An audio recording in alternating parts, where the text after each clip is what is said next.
गोपिका जीवनस्मरणं गोविंद गोविंद। सद्गुरु विठ्ठलदास महाराज की जय। దేవతలు భగవంతుని దగ్గర వెళ్ళి ప్రార్థించిన తర్వాత దధీచి మహర్షిని యొక్క వెన్నుముక్క తీసుకొని దాంట్లో వజ్రాయుధం చేస్తే దానివల్లనే ఈ వృత్రాసురుడికి సంహారం, వృత్రాసురుడి యొక్క చావు అని చెప్పిన వెంటనే వాళ్ళు వెళ్ళి స్వర్గంలో ఉండకుండా నేరుగా భూలోకానికి దధీచి ఆశ్రమంకి వచ్చినారంట. ఏమి ఆశ్చర్యం అంటే దేవతల సహితం ఒక మహర్షిని చూసేదానికి భూలోకానికి ఆ మహర్షి కోసం అపాయింట్మెంట్ కోసం ఎదురు చూస్తూ ఉన్నారంట బయట. అదే తపస్సు యొక్క మహిమ అంటూ బ్రహ్మనిష్ఠులు వర్ణించారు. దధీచి మహర్షి యొక్క ఆశ్రమం, ఆయన తపస్సు వల్ల అథర్వణ వేదం చదువుకుంటూ ఇలా తపస్సుతో జ్వలిస్తున్నారు దధీచి మహర్షి. ఆయన్ని చూడాలని అందరూ లోపలికి వచ్చినారు. వెంటనే దధీచి మహర్షి దేవతలను చూసి, ఏమి విషయం, ఏమి కారణం, మీరు ఇక్కడికి వచ్చినారు? ఆశ్చర్యంగా అదే దేవతా సహితం ఇక్కడికి వచ్చినారే అంటూ అడిగిన వెంటనే పైన ఇంద్రుడు నమస్కరించి స్వామి జరిగిన విషయాలన్నీ చెప్పి, ఈ త్వష్టా చేసిన యాగంతో వృత్రుడు అనే ఒక అసురుడు బయటకు వచ్చినాడు. ఆ వృత్రుడు వచ్చి అందరినీ తినేలాగా అంత ఘోరంగా ఉంటున్నాడు. అందుచేత ఆ వృత్రుడిని సంహరించాలంటే మీ యొక్క ఎముకలు వెన్నముక్కతో ఒక ఆయుధం చేసి దాంతోనే అతనికి సంహారం అంటూ మహావిష్ణువు అన్నారు. ఆ కార్యనిమిత్తంగా మేము ఇక్కడికి వచ్చినాము అని అడిగిన వెంటనే దధీచి మహర్షి దానికి బదులు చెప్పారంట. నువ్వు అడిగితే వెన్నుముక్క ఈ ఎముకలు అనేది నువ్వు అడిగిన వెంటనే ఇచ్చేంత సులభం అనుకుంటున్నావా? అది ఎలా ఇవ్వగలుగుతాము అంటూ ఇంద్రుణ్ణి పరీక్షించేలాగా అడిగినారంట దధీచి మహర్షి. ఇలా అడిగిన వెంటనే దానికి ఇంద్రుడు బదులు చెప్పారంట, అది సాధారణమైన ఏదైనా జీవం రాశులను వెళ్ళి అడిగినామంటే ఇవ్వలేదు. ఎందుకంటే దాని యొక్క నొప్పి అది శరీరం పైన ఉన్న ఆశ వల్ల ఇవ్వదు. కానీ మహాత్ములు అలా కారు. లోకక్షేమార్థం ఏదైనా మంచి పని జరుగుతుందంటే తన శరీరాన్ని కూడా వదిలిపెడతారు. అంత గొప్ప మహాత్ములైన తపస్సులైన మీరు ఈ పని చేసి పెట్టాలి అని ప్రార్థించిన వెంటనే పైన దధీచి మహర్షి అన్నారంట, తప్పకుండా చేస్తాను, భగవంతుని యొక్క ఆజ్ఞ. కానీ నువ్వు ఒక విషయం తెలుసుకోవాలి, ఈ ప్రపంచంలో జీవించాలి అంటూ ఆ జీవము శరీరాన్ని వెతుక్కొని భూలోకానికి వస్తుంది. వచ్చిన తర్వాత ఏదో ఒక శరీరాన్ని పెట్టుకొని ఆ శరీరంతో విషయ సుఖములన్నీ అనుభవిస్తూ ఇలా ఉంటుంది. ఏమిటంటే అలాగా విషయ సుఖాన్ని అనుభవించేటప్పుడు దానిపైన పెట్టిన ఆశ వల్ల ఆ శరీరం నుంచి బయటకు వచ్చేదానికి ఆ జీవముకి అలా మనసే పుట్టదు. నీకు తెలియదు నాయనా, మీరు దేవులు కాబట్టి, దేవతలు కాబట్టి మీకు మరణం అనేది ఎంత కష్టం, ఎంత నొప్పి అనేది మీకు తెలియదు. ఆ మరణ భయం అనేది మీకు తెలియదు. ఆ మరణం అనేది అంత నొప్పిగా ఉంటుంది. అందుచేతనే ఎవ్వరు కూడా ఈ శరీరాన్ని వదిలిపెట్టరు. ఆ మరణ భయం, ఆ నొప్పితో ఉండే ఆ శరీరాన్ని వదిలేసి ఆ శరీరం కావాలని మీరు అడుగుతున్నారు. అది చాలా కష్టం, అది మీకు తెలియదు అని చెప్పేదానికే ఇలా అంతా అన్నాను.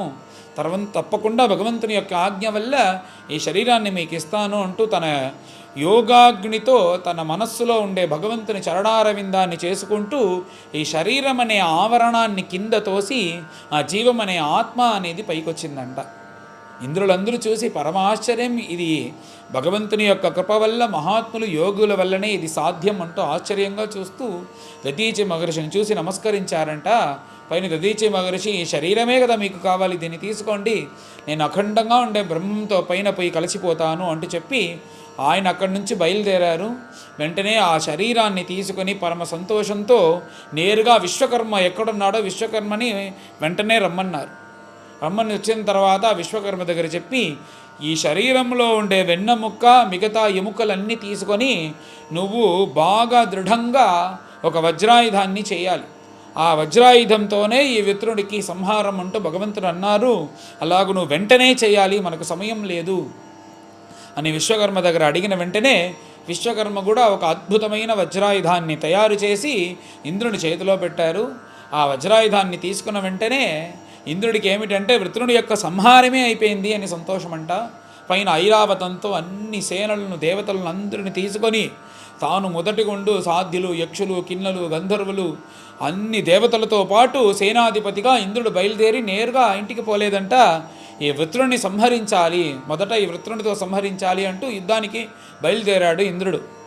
ఇలా ఇంద్రుడు కూడా బయలుదేరి యుద్ధం కోసం వస్తున్నాడని తెలుసుకున్న వృత్రుడు అతను సేనాధిపతిగా ఉంటూ అసురులతో పాటు యుద్ధం చేసేదానికి బయలుదేరారు.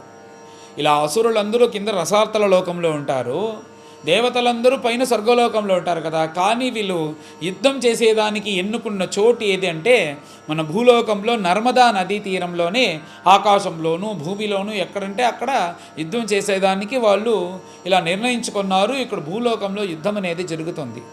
కొంతమంది కింద నుంచి యుద్ధం చేస్తున్నారు, కొంతమంది ఆకాశంలో యుద్ధం చేస్తున్నారు. వీళ్ళు వాళ్ళు అంటూ వసువులు, తర్వాత సిద్ధులు, సిద్ధ్యాధరులు, విద్యాధరులు, పితృదేవతలు, ఇలాంటి మంచి మంచి సప్తగుణంతో ఉండే వాళ్ళందరూ ఇంద్రుడి పక్షంగా ఉండి యుద్ధం చేస్తున్నారు. అక్కడ పులోమ, నముచి, శర్మన్, మయుడు మొదలైన వాళ్ళు వృత్రుడి దగ్గర ఉంటూ అక్కడి నుంచి ఇద్దరు పరస్పరం అపారమైన యుద్ధం అనేది జరుగుతుంది అంటూ బ్రహ్మనిష్ఠులు వర్ణించారు. ఇక్కడ ఎలాగైతే యుద్ధం అపారమైన యుద్ధం అంట, ఇలా ఒక్కొక్కటి వాళ్ళ యొక్క బాణం అనేది వేస్తున్నారంట. ఒక్కరి వెనక ఒక బాణం అనేది వెళ్తుంది. వీళ్ళు వేసే బాణం, వాళ్ళు వేసే బాణం అనేది ఆకాశంలో ఇలా సంచారం చేసి అంత అపారంగా యుద్ధం జరుగుతుంది. దేవతల సహితం వాళ్ళు వేసే బాణాల వల్ల తాగకుండా అక్కడక్కడ అసురులు కూడా మాయమైపోతున్నారు. తర్వాత అసురుల యొక్క యుద్ధం వల్ల దేవతలు కూడా అక్కడక్కడ ఆకాశంలో మాయమైపోతున్నారు. ఇలా జరిగేటప్పుడు ఇంకా ఒక ప్రాధాన్యం ఏమిటంటే నారాయణ కవచం యొక్క మహిమ వల్ల దేవతలందరికీ ఈ ఒక్క బాణం కూడా వెళ్ళి చూడకుండా ఇంద్రుడు అలా అపారంగా యుద్ధం చేస్తున్నాడంట, దేవతలకి ఒక్క హానికరం కూడా లేకుండా. ఇలా ఈ బాణప్రయోగం అనేది ప్రయోజనం లేకుండా ఉండేటప్పుడు పైన ఈ అసురులందరూ ఇంకా ఏం చేస్తున్నారంటే అక్కడుండే పెద్ద పెద్ద శిఖరాలు, పెద్ద పెద్ద చెట్లు, రాళ్ళు ఇవన్నీ తీసుకొని దేవతల సహితం ప్రయోగం చేశారంట. వాళ్ళపైన కొట్టడం ఇవన్నీ.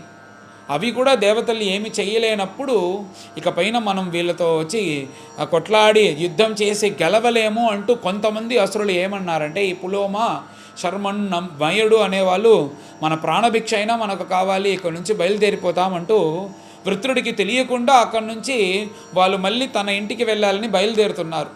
బయలుదేరి ఇలా పరిగెత్తేటప్పుడు వృత్రుడు తన శూలాన్ని తీసుకొని, ఒక పెద్ద శూలం తీసుకొని వాళ్ళకి ముందు పోయి కింద భూమిపైన కొట్టి, ఎందుకు ఇప్పుడు బయలుదేరి ఇప్పుడు భయంతో మీరు వెళ్తున్నారు, ఇలా వెళ్ళటం పిరికితనం కాదు కదా, ఇలా వెళ్ళటం వచ్చి భావ్యమా? ఒక వీరుడు యుద్ధానికి వచ్చినాడంటే ముందు వెళ్తూనే ఉండాలి, మరణం కోసం భయపడి వెనక్కి రాకూడదు. అలా మరణం కోసం భయపడకుండా మనం కానీ ముందు వెళ్ళి యుద్ధం చేసినామంటే ఏమవుతుంది, చివరికి మరణమే కదా అవుతుంది. అలాగని నువ్వు మరణించినావంటే ఈ స్వర్గమంతా ఏమి, దీనికంటే గొప్ప లోకాలు పైన ఉన్నాయి, ఆ సుఖాన్ని అనుభవించామని శాస్త్రమంతా చెప్తుంది కదా, ఎందుకు భయపడి వెళ్తున్నారు అంటూ ఇలా వీళ్ళ వెళ్ళే వాళ్ళ దగ్గర చెప్పి, ఇలాగ యుద్ధంలో కానీ మనం యుద్ధం చేసేటప్పుడు భయపడకుండా యుద్ధం చేసినామంటే ఇది దేనికి సమం తెలుసా? ఎలాగైతే ఉత్తమ యోగి తాను యోగ మార్గంలో ఉండి తన శరీరాన్ని జీవంతో వదిలి భగవంతుడితో ఐక్యమవుతాడో అది ఇది ఒక సమంలాగా శాస్త్రంలో చెప్తుంది. అందువల్ల భయపడకుండా యుద్ధం చేయండి. మరణమైతే ఏమి, దీనికంటే ఎక్కువ సుఖములు మనకు వస్తాయి, ఎవ్వరు వెళ్ళకూడదు, యుద్ధం చేస్తాం రండి అంటూ ఇలా వృత్రుడు వాళ్ళని ఆస్వాదించేలాగా ఈ అధ్యాయం అనేది పూర్తవుతుంది.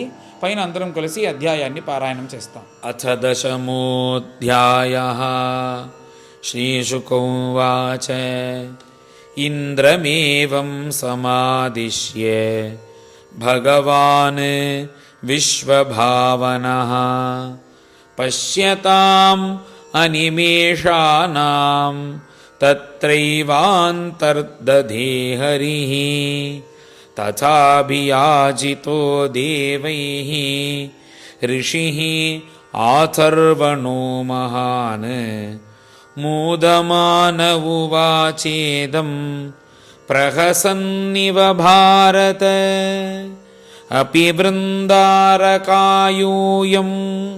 న జానీథ శరీరిణాం సంస్థాయాం యస్తు అభిద్రోహః దుస్సహః చేతనాపహః జిజీవిషూణాం జీవానాం ఆత్మా ప్రేష్ఠ ఇహేప్సితః కౌత్సహేత తం దాతుం భిక్షమాణాయ విష్ణవే దేవావూచుః కిం ను తత్ దుస్త్యజం బ్రహ్మన్ पुंसां भूतानुकम्पिनां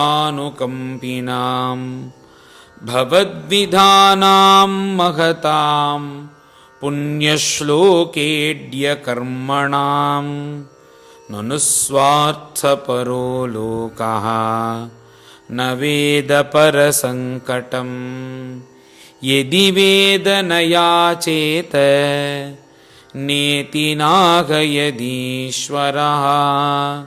ऋषिरुवाच धर्मं वः श्रोतुकामेन यूयं मे प्रत्युदाहृताः एष वः प्रियमात्मानं त्यजन्तं सन्त्यजाम्यहं यो ध्रुवेण आत्मना नाथाः न धर्मं न यशः पुमान् ईहेत भूतदयया सशोच्यः स्थावरैरपि एतावान् अव्ययो धर्मः पुण्यश्लोकैः उपासितः यो भूत शोकहर्षाभ्याम्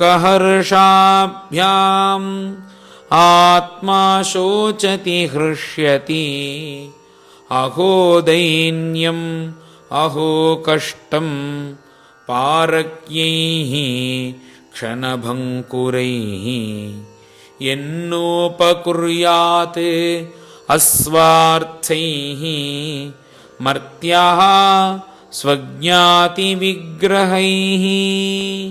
श्रीशुक उवाच एवं कृतव्यवसितो दध्यङ्गाथर्वणस्तनुं परे भगवती ब्रह्मणि आत्मानं सन्नयञ्जहौ यताक्षासु मनो बुद्धिः तत्त्वदृक् ध्वस्तबन्धनः आस्थितः परमं योगं न देहं बुबुधे गतम् अथेन्द्रः वज्रमुद्यम्य निर्मितं विश्वकर्मणा मुनेः शुक्तिभिः उत्सिक्तः भगवत्तेजसान्वितः वृतो देवगणैः सर्वैः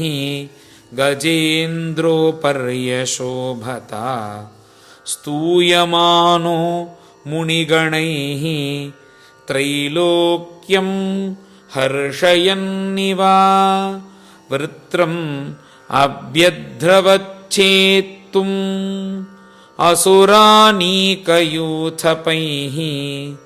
पर्यस्तमोजसा राजन् क्रुद्धो रुद्रैवान्तकम् ततः सुराणामसुरैः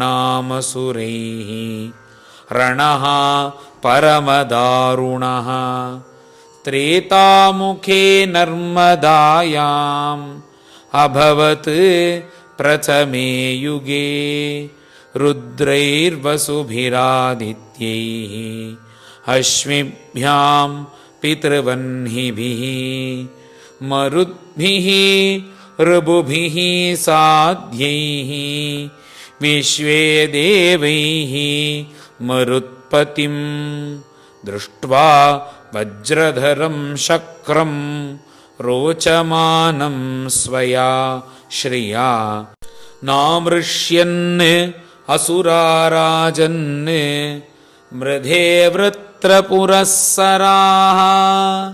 नमुचिः शम्बरो अणर्वा द्विमूर्धा ऋषभोऽम्बरः हयग्रीवः शङ्कुशिराः विप्रचित्तिरयो मुखः पुलोमा वृषपर्वा च प्रहेतिः हेतिरुत्कलः दैतेया दानवायक्षाः रक्षांसि च सहस्रशः सुमालिमाली प्रमुखाः कार्तस्वरपरिच्छदाः प्रतिषिध्येन्द्रसेनाग्रं मृत्योरपि दुरासदम् अभ्यर्दयन् असम्भ्रान्ताः